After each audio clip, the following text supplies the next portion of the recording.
Unmute us. All right. Welcome to episode 175 of the HP Outdoors Waterfowl Podcast. We're your on demand audio source for all things waterfowl and waterfowl hunting.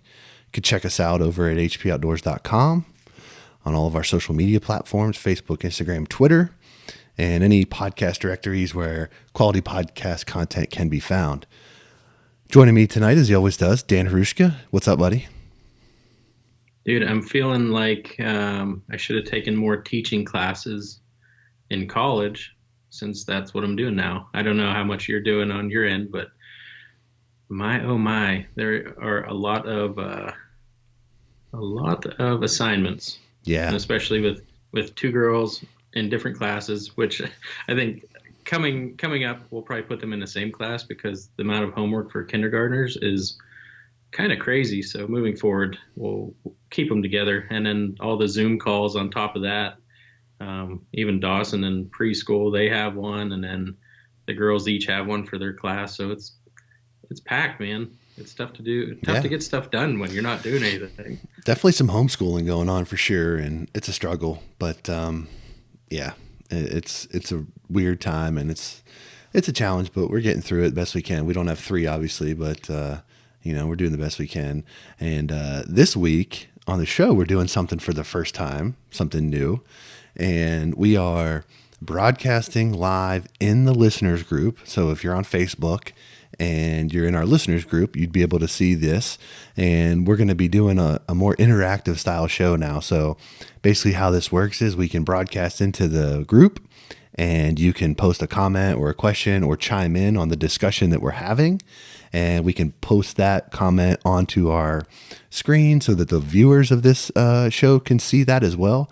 We're going to be posting this to YouTube when we're done with these. So trying to do a little something different, keep it a little more fresh, kind of moving forward, and ultimately just try to engage more with the listeners of our show. So instead of having after the fact conversations about things we talk about on the show, we're going to do it right here with everybody and let everybody experience that. So if you're in the group right now and you're watching this broadcast, if you put a comment into the box, we will be able to see that and be able to share that with everyone that's listening and viewing the show this week. So feel free to chime in as we go through our discussion this week and get involved in the conversation. So I think kind of where we got a couple things that we might hit on this episode, but I think the first thing that we had talked about initially was, during this pandemic, quarantine, all this stuff, we're talking about what's essential and what's not essential. So when you put that into a waterfowl perspective, we take a lot of stuff with us to the field, to the blind all the time. And, all of it's not essential. There's no question. So I think we're trying to talk about what's essential, what's not, and how maybe you could slim down your kit a little bit this year, where if you're doing a backpack hunt or you're hiking in or something like that, or you just want to try to slim down a little bit, what could you potentially leave out, and what are the essential items that you definitely want to take with you? And I think that changes a little bit depending on the situation and the circumstance, but there's a couple different things we could talk about there. So I don't know, Dan, what do you think? I like that idea, and I think that a lot of people have got tuned into what they need and what they want in the field, and I think a lot of it comes down to um, different temperatures for me when it comes to that. I think another thing that we wanted to talk about too tonight was something that we had in the group, and just something that I've been doing a lot. So my wife is still essential, and I'm essentially unessential. So not working, and having the kids at home. So when she gets home, I drive around all the lakes, all the ponds that I can see from the road, and just been checking out these birds and seeing who's together, who's not. Trying to figure out. I don't know. I guess just trying to learn, and I guess we could go into either one. Which one do you want to start with? I want to start with the essential first, because we talked about that, or you posted that second topic in the group today already. So people have chimed in on that some already. But I do want to talk about what's essential and what's not. And I want to actually show everybody what it looks like when you post in our group and you make a comment or add a question or something. This is what it looks like. And we're going to be able to share it like this. Our good buddy Ben Webster posts in there, number one essential is the scout. So if you post a question or a comment or something like that that adds value to the discussion, we'll throw it on here and let everybody also be able to take a look at that. So something cool that we're trying to add to the show, and I think it's a pretty sweet little upgrade. So anyway, I think Ben's onto something though. I mean, scouting is no question an essential piece of the puzzle, and it's probably the most essential. I think I'm kind of thinking more of like, you've done your scouting, you've got yourself situated and you're figured out. Now, what are you going to take in with you that are those essential items versus what's not? I mean, like, you know, is your, it just depends on the situation, right? I mean, how lean are you really trying to go if you're, I do feel like if you have a good scout under your belt, then I would go in a lot lighter than if I didn't know what I was getting into and had to plan for a longer hunt. yeah, yeah.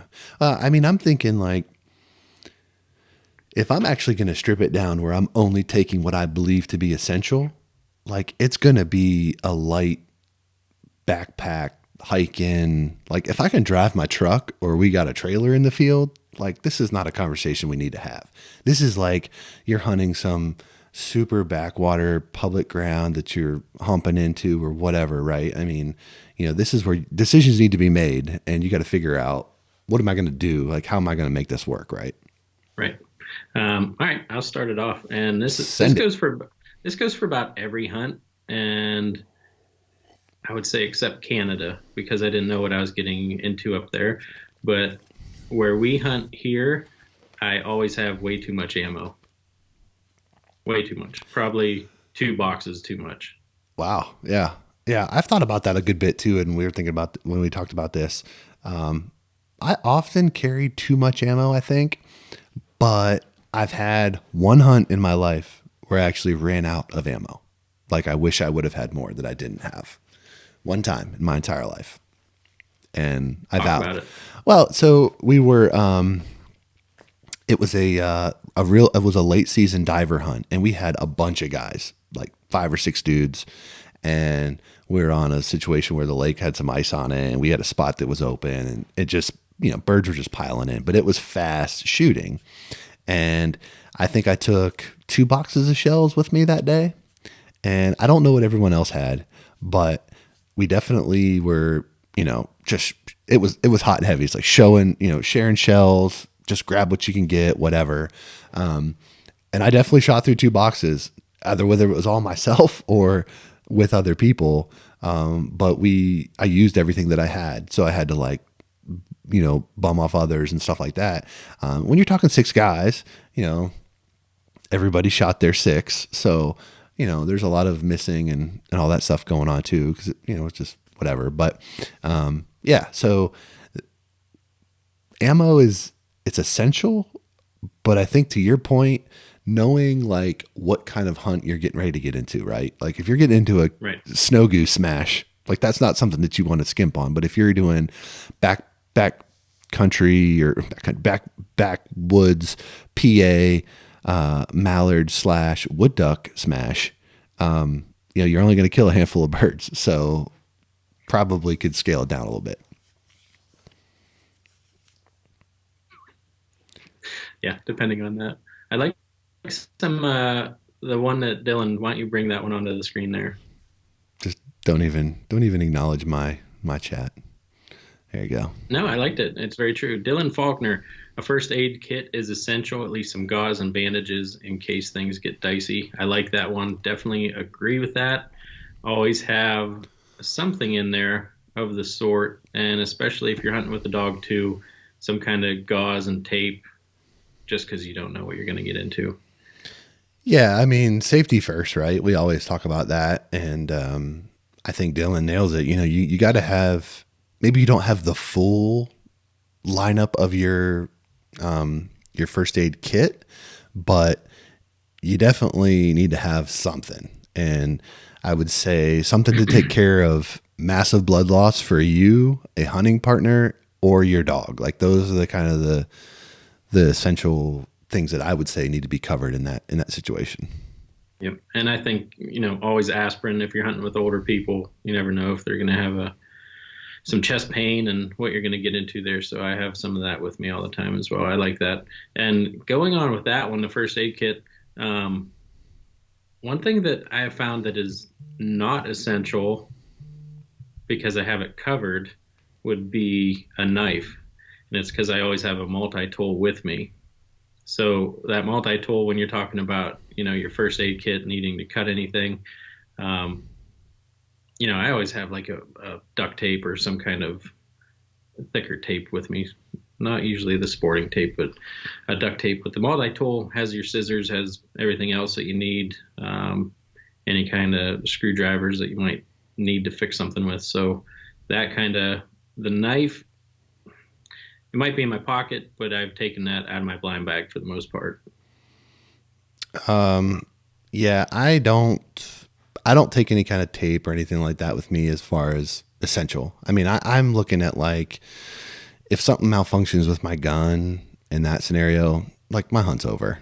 It just, you know, I'm gonna call it that day. If I'm hiking it in, like I want to take as absolute least amount as possible. So, I mean, I'm talking like I'm not bringing coffee. I'm not bringing any more ammo than I need.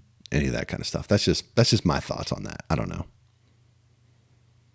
Yeah, I can go with that. Going to the drink situation, um, either if it's cold out, I'll take a hot drink. I'll take coffee, or if it's warmer out, I'll take water. So if I'm scaling back, instead of taking both of them, I'll take one of them. I always do like to have water going back to the first aid. If you get something in your eye or your dog needs eye flush or something, you're not trying to stick some swamp water in your dog's eyes. Yeah. So, um, kind of my thought process on that one. Well, I mean, again, I'm thinking like these are bare necessities. Like if your dog's in trouble on this type of hunt, I'm thinking you pack it in and you come home, right? Like Yep. you're not trying to get your dog to like stick it out. That's why I would say if your gun falls apart, something happens, you're not going to fix it in the field. If your dog's hurt or not, something's up, you're going to roll out. Like this is not one, in my opinion, where if you're planning to have to weather the elements or deal with adversity, other than extreme emergencies, like you're probably just rolling out, right? At least Right. that's my thought. Yeah. What do you got? Oh man.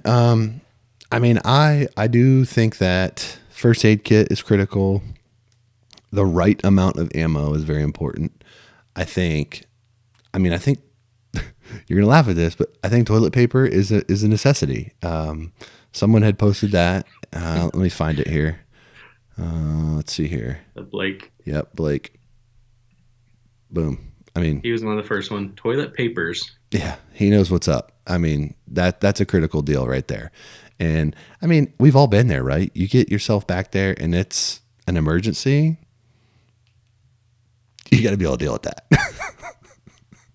Do you know what was nice when kids were in diapers was always having wet wipes in the truck because I'd just grab a pack of those and be good to go, and I didn't have to think about any kind of TP. But that's yeah, that has kind of changed, and I know I have them during the summer months because when we go get ice cream, something like that, I always have wet wipes just to wipe the kids down because they're a complete mess. But Mhm. yeah, the Nicholas Phillips, not dissolvable TP. Got to have the good stuff. Well, I tell you what, this fall, hopefully they're back in stock because right now you don't have any of the good stuff around here. Yeah, yeah. Right now, it's kind of hard to come by anything, so you take what you get. But I'm with you on the wet wipes. I mean, having a toddler, we got wipes all over the place, so I keep a pack in my truck all the time. Definitely important. I don't know. Like I like toilet paper because it obviously it serves an important role, but it's low weight, it's low impact, right? Like it's nothing to throw some of that in there. I told you that I was doing a like a ultimate back like hike in hunt kit, and I was going to try to do a video on that. I still might. I've just I got nothing going on, but I'm like the busiest I've ever been. It feels like I don't know what the deal is with that, but so what I was thinking is, it's like, okay, if I got to hike into a backwater beaver swamp or something, what's the minimum that I'm willing to take, and what's the easiest way to do it? And what I was using was a tangle free backpack goose bag, and then loading the decoys into that. So I had like 12 or 13 decoys loaded into it. Plus, in one pocket, I had like a Lucky HD spinner, a jerk rig, and then in the pockets on the top, I had like my calls, first aid kit, knife, ammo, all that, like in one bag that I could just throw on my shoulder, kind of like a, Yeah. whatever. And then your gun would be slung on you, right? And then that would be it. So that's what kind of got me thinking, like, well, what can I live with and what can I live without? Or what can't, what do I have to have in this deal? Because weight adds up pretty quickly. Like the jerk string, not sure it's going to make it because the anchor is heavy. You know Yeah. what I mean? Like that adds weight pretty quickly. So it's one of those things where it's like, is that really, you know, whatever? Pro tip for you: if you can tie the bungee part if you are taking in a spinner, tie the bungee part on the bottom of the spinner before you sink that into the mud, and then you have your anchor already out there. Say that again. The bungee part of the jerk string, Mm-hmm. so the very end of it, instead of putting that onto an anchor, put that on the bottom of your spinner pole, and Mm. then sink it into the mud. Yeah, that's a You good got idea. your anchor. Don't have to carry that in. Yeah, that would work. I've Yeah, done that once or twice. yeah. No, I didn't even thought about that. That's a good. That's a pro tip. And you need to stop reading the comments because you're just look. You got this weird look on your face the whole Well, time. I'm laughing. People think I should have my high school jerseys hanging behind me, and other people say I look like I'm in a fish tank. So everyone knows I have internet issues, and this is what you get from that. Yeah, I So mean, hey, we're trying to be cool. yeah, we're trying to be forward leaning, That's and what it is. Dan pretty much lives off grid, so it just is what it is. But Drinking coffee at 11 o'clock. yeah, I do the same typically, but I've transitioned from coffee already. So in this kit that you have going in the backwoods, what kind of snacks are you taking? None, no snacks. I mean, you could throw a granola bar in or something, but like, I mean, I'm snacking up before I get out of the truck for the most part. I mean, I don't see this type of hunt being one where you expect to be out there all morning long. Like, I think Right. this is one where you get in there and the action's getting pretty early, and then you're out, right? So like that's just what I had in mind at my of planning that. So I was like, Hopper. coffee, snacks, stuff like that. You're dealing with that at the truck. Okay, so something that could be essential but might get in the way. Do you have, and this is for, um, I guess, people that wear gloves while they're actually hunting, but do you have your like Delta D gloves for setting decoys? Do you have Hmm. a pair of waterproof gloves and then a pair of gloves, maybe your gunners or something like that? Yeah, yeah. I mean, your clothing that you need, and that's the thing too. Like this kit that I was putting together is a goose decoy bag, and so it's got big deep pockets that hold a lot of equipment. So like you could fit like a layer of jacket in there, hats, gloves, like whatever you need. Like you can fit it all in there. I'm choosing to make slick cuts more so on weight, essentially. Like Yeah. that's the biggest driver for me. No, I like all that, and especially lightweight, like this jacket I'm wearing. Put that under any kind of Gore-Tex outer shell, and you're good to go, or waterproof shell. Hmm. It'll get you Yeah. through just about anything. I mean, so there's some comments going on in here that I think bring up an interesting point. What about like your waders? Are you hiking in with those on? Like I don't do this kind of hunting that much. I know you guys do a little bit more, but like, are you gonna hike in with your waders on? Are you gonna pack them in and bring like a change of boots or something? Like, how do you stay comfortable the whole time? So when I used to wear neoprene, I would carry those, and usually the longer walk-ins, we would be taking a canoe in some of the spots that we had. So we're pushing or pulling a canoe. I would throw those waders in the canoe and pull along with them, and just have some, some short boots on. But now with the Sims that I wear, breathables, I'll hike in those all day. Yeah, Not too worried about it. yeah. I'm kind of the same way with that. I just waders have come so far in comfort and ability to, you know, layer properly underneath and vent heat appropriately and stuff. Like Dan, I swear, is probably he's got to be the worst poker player I've ever seen because he cannot read a comment without smiling. I'm just gonna keep my face behind the mic here. Well, that's great. Anyway, but no, I think waders, depending on how far the walk is, right? If you got to walk through water and stuff, like you're obviously going to want them on, but like, there may be a time when you want to pack them up. Breathable waders pack down pretty small, particularly yours with the felt. You could hike in, I guess in theory, and wear the boots in, and then still put the waders on when you get there. They'd be big, but like I guess that's an option if you're looking to try to save weight. Yeah, the only issue with that is when you're if you are walking out and try and put those boots back on, if you don't have your waders on, then you're going to have sloshing feet. You have really wet feet. Yeah, that's So true. that's the only issue there. Yeah. But yeah, those breathable waders. I mean, we have some spots that are over a mile walk, and there's no issue whatsoever with that. So I'm not worried about that part. I don't know. I think So some of these comments. This is good.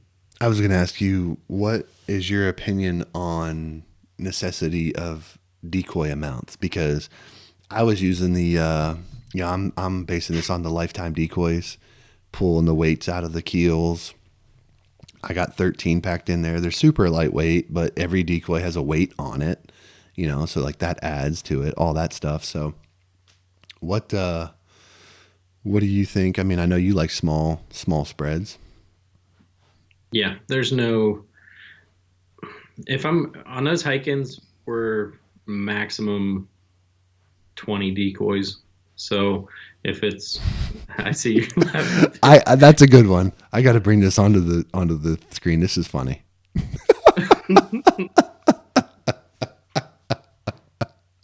Very, very nice. That's hilarious. That one got me laughing. For people that can't see it, it says Dan's smile takes up 5 of his 20 pixels, and also Manini in here with Robo Dan because every time I move, everything's delayed. So Well, not only that, is you were talking for a while and it was like, yeah, just we'll get it. standard stuff for our. How many TJ? How many decoys does it take to smoke a few hoodies? I'll tell you what, that spot sent, and I know he mentioned something about a quick hunt and shooting a banded mallard and a black duck live in the group, which I did a couple years ago. But I mean, when I did that, I had 5 decoys and the spinner out and made a little hole in the ice. But that spot, I might throw a few goose decoys out too, depending what the seasons are, and I actually throw them out anyways, just for visibility on that lake. But I never go over two dozen decoys there. Those hoodies fly by all day, TJ. So it's if you want to shoot. Yeah, I mean, if you're looking at an essentials type hike-in kit, I don't think you can even entertain more than a dozen. I mean, I think that's pretty much Yep. gonna be your limit, just on space, right? I mean, unless you're gonna take multiple bags. I mean, if for me, I was using that goose bag, and I was putting all of my equipment into that bag, so decoys and calls and everything else. So it has to all go in there. Hmm. And the only other thing I'm going to take is a slinged, gun that I could strap on, type of thing, over my shoulder. So Yeah. Yeah. I think, well, so in our walk-in spots, and it's not, if you're going to a lake and walking that far, like we're taking a boat or a canoe or something that you can load up. So the spots that we walk in, like the holes that you can hunt are not that big. So, um, same thing with a sled, Blake just mentioned that, but if you have a sled, you can put a lot more stuff in that, but you're gonna get sweated up probably pulling that too. So yeah, I mean, I would say to that comment, if you need a sled, it's not a minimal hunt, right? I mean, right, it's you're you're trying to probably take more than would be the bare minimum to get it done potentially, yeah, I guess. But I guess the bare minimum does depend on the situation. So there might be situations where the bare minimum that you would need is more than what you would carry and a sled would be required. But I guess that's just not the situation that I was thinking about, right? yeah. And a lot of our walk-in spots too, we have to have someone. I have a decoy bag that I put actually some of the netting that's behind me right now, something similar to that. Yeah. And if we're behind a couple, there aren't a lot of trees there, so anything extra that we can put in and put some brush in, then we'll throw that in. So I have a decoy bag, just shove that in there. Anything extra that needs to go in, put it in. Someone can put it on their shoulders and hike with it. Yeah. So what else falls into your bare minimum kit? Like what's that? What else is essential? I think a lot of those. I mean, on these quick hunts, I don't bring the extras. I don't bring the extra socks. I don't bring the extra clothing. Like I said, I don't bring the extra knife if I have one in a multi-tool. Um, like you said, if something goes that wrong, then the hunt's over. So All right, this is for it's kind you. of, This is for yeah. you. You brought the ammo thing up first off the bat. How many are you taking? Well, this is why I thought about this episode is what am I taking? And every time I bring home a ton of extra shells. So really, I mean, I don't know, How many? maybe How many are you taking? if I take, I wouldn't have to take over 20 shells for a duck hunt here. Yeah, I I don't think you're wrong to get your two bird limit. You know what I mean? No, for real.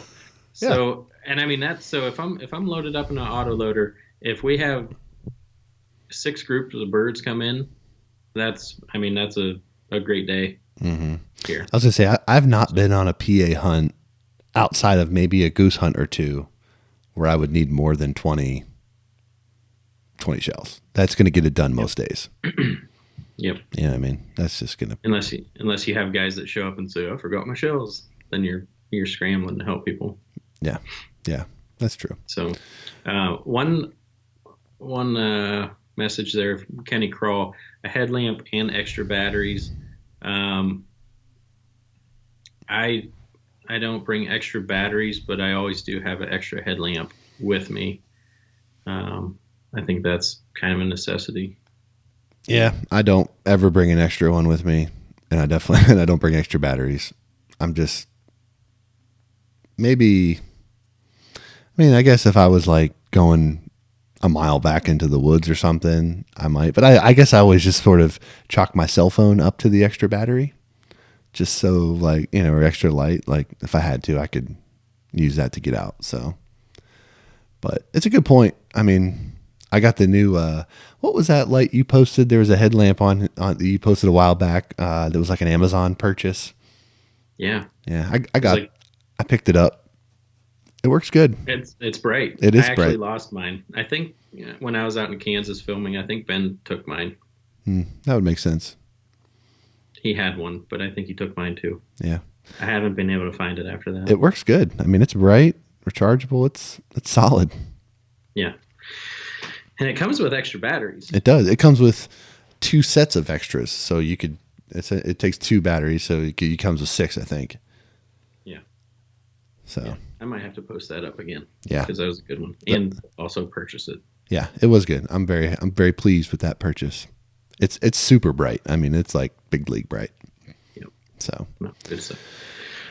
well, we can continue to talk a little bit about this as we go, but I want to shift gears. 'Cause I know you want to talk about something that you posted in the group earlier today about, when you're hunting, do you group your decoys in certain arrangements? And this is a question we get quite a bit from time to time.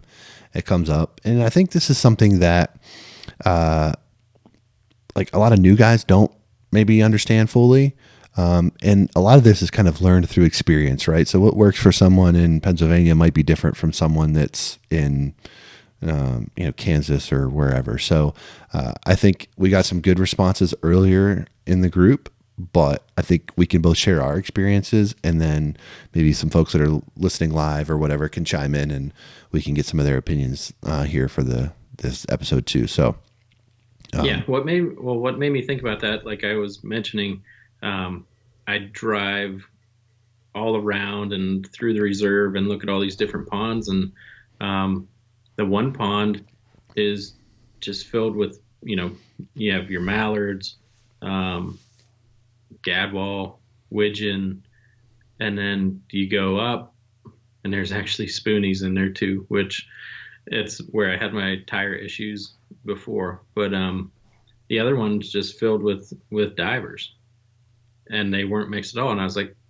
well, that is pretty neat, and that brought up the question. So um, I think one of the main, because I don't diver hunt that much, but one of the main separators that I use is keeping wood ducks and mallards a little bit separated, but not.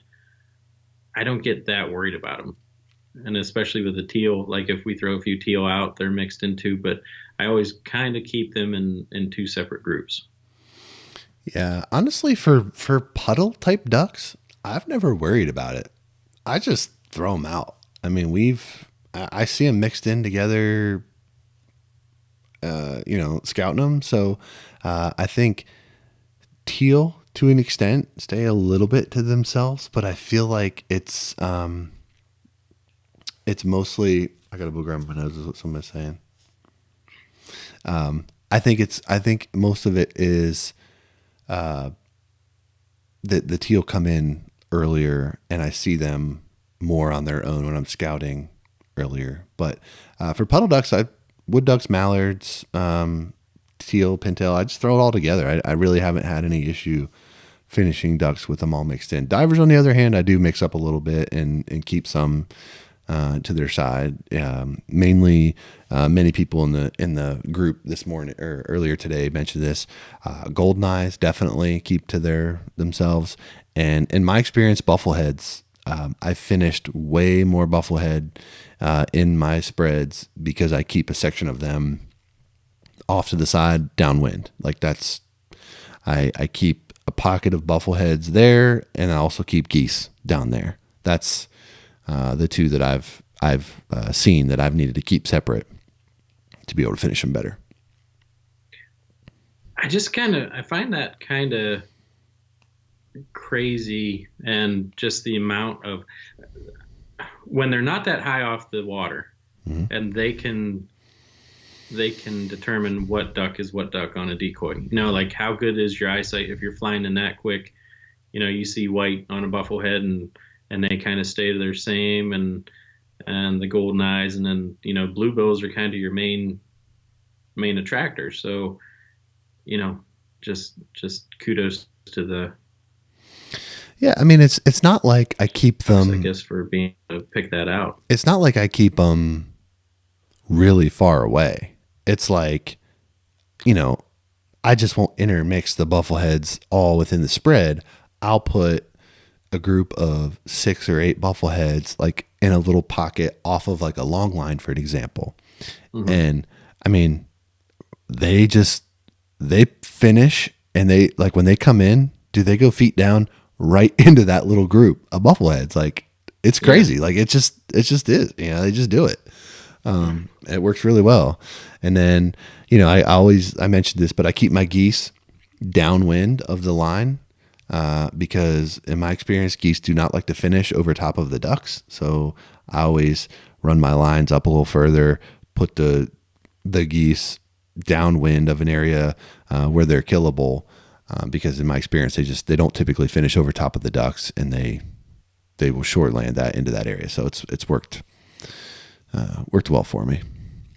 I'll tell you what, the one thing that was surprising to me were there were multiple comments about people keeping pintails separated from other puddle ducks, and um, I think it was Chad Duckworth said that their kill rate went up exponentially when they separated the pintails out. Yeah, I mean, I have never hunted pintails enough or targeted them specifically enough to say one way or the other if that's true or not. I just don't know. I've killed a few pintails here, there, around here, but it's small flocks and all that. But I'll tell you, when we hunt with like Ben out in Kansas and stuff, or when we were hunting with them up in Canada, and we shot pintails over a mixed spread of decoys without, without pintails separated off to themselves. But who knows? I mean, the area that they hunt in, maybe that's a thing. I don't know. I don't think we had any pintail decoys out in any of those, Mm-mm. did we? No, I don't think so. I don't think so. But yeah, No. So,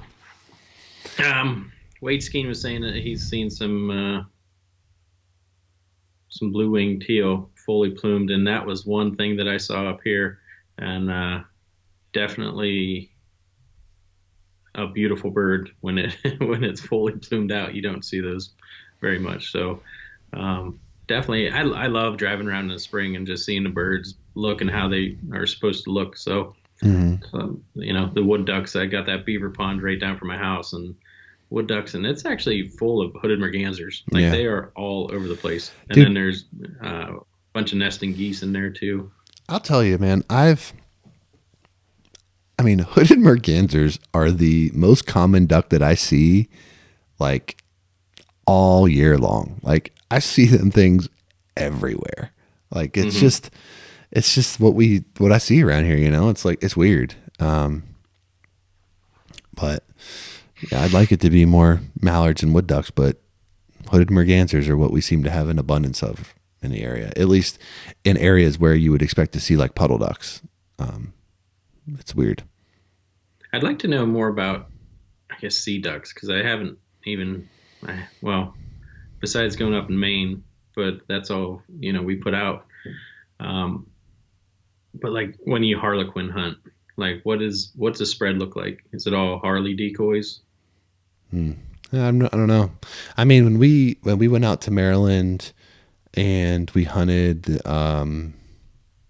sea The ducks torture there for tour? the torture tour, we hunted over just a variety of old squaw and scoter decoys on long lines, and they flew in smaller flocks, and they didn't really like decoy per se. They flew. It was like pass shooting essentially, Yeah. and they did seem to be grouped up in their own species. I didn't see any mixed flocks of, you know, like Hmm.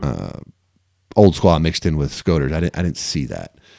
Most of them seemed, but I mean, the flocks were not big. They were like, I want to say the largest flocks I saw that actually worked us were like maybe 7 or 8. Like we shot a lot of like flocks of like 3 to 5 birds is what we were shooting a lot of. And I don't know. I mean, I haven't hunted see ducks enough to know if that was like common or what the deal was, but that was my experience at that time.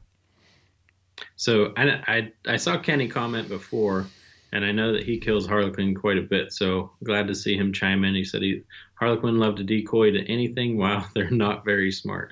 Might not be smart, but man, they're pretty and definitely one that I want to take some time in my hunting career.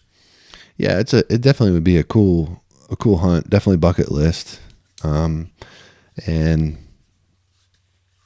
yeah, I mean it's good to know. Like I guess seeing that makes me happy to know that like if you put in the time, effort, money, whatever it is to like get to a spot where you can hunt them, like they're actually killable. You know what I mean? Like Hmm. that's the hardest thing. It's like if you're going somewhere and putting all this into a a dream hunt, like if you go there and don't have success, like while that's not the defining moment of the hunt, like it's kind of unfortunate, you know?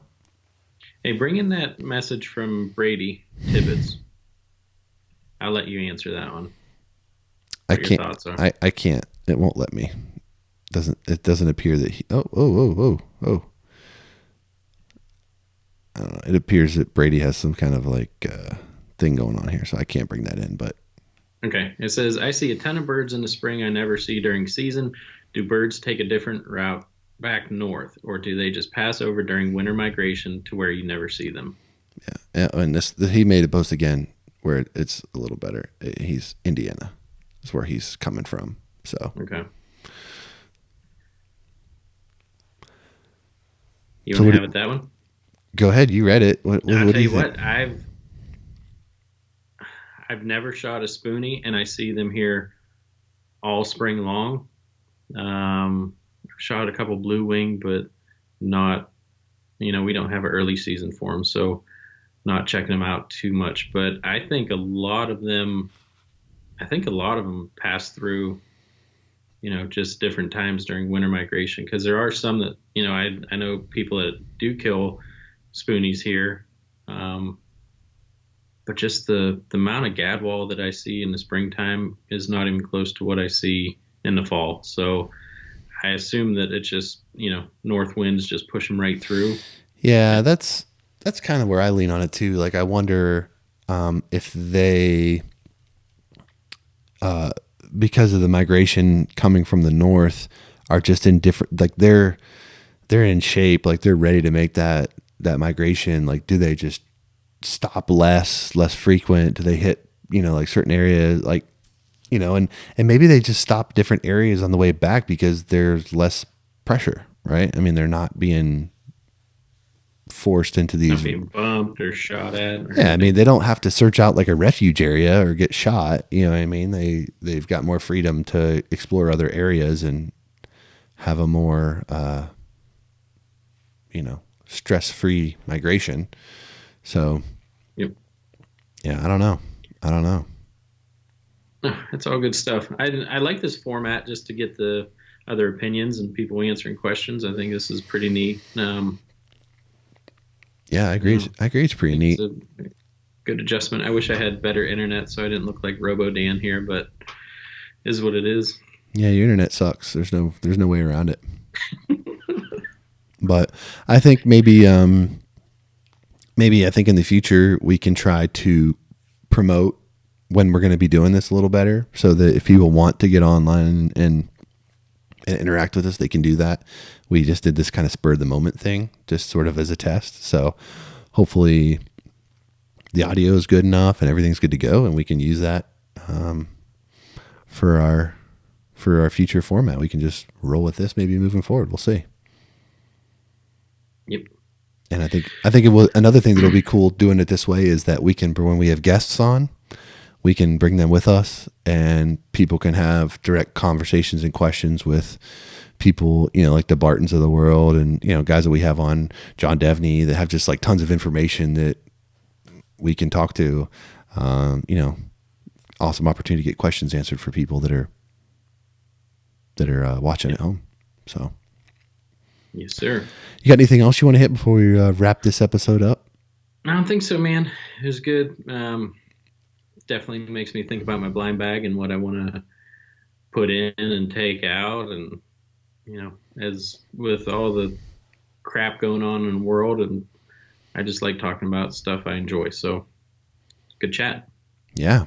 Also, I want to bring up the fact that do you see that right there is this the same as your diver spread? One mounted canvas back. It's essentially the same as yours. Actually, in the Bufflehead, it does actually create the same as yours. I don't even know what to say. I have a decent diver spread now, so it is what it is. Truth hurts. Truth hurts. I'm up to I got like 6 or 7 dozen probably. Mm-hmm. I'm pretty Mm-hmm. I'm Just because you have them doesn't mean that they've ever been hunted. they've been hunted. Yeah, I don't believe that. All right. You got anything else before we wrap this up? No, I think we're good to go. I just want to say thanks for everyone coming on here and chatting, and hi to everyone that said hi. And we're trying not to say that just for everyone that's listening through iTunes and stuff like that. So I enjoyed it, and if you want to join in, join the group, and we'll keep doing this. Yeah. Uh, exactly what Dan was saying. So hopefully we can do this more often, and this becomes maybe the way that we just do things. And so leave us a comment or a post and let us know if this is something that you like and if you want us to continue it. So on that note, we're going to wrap it up for this week, and we'll talk to you next time.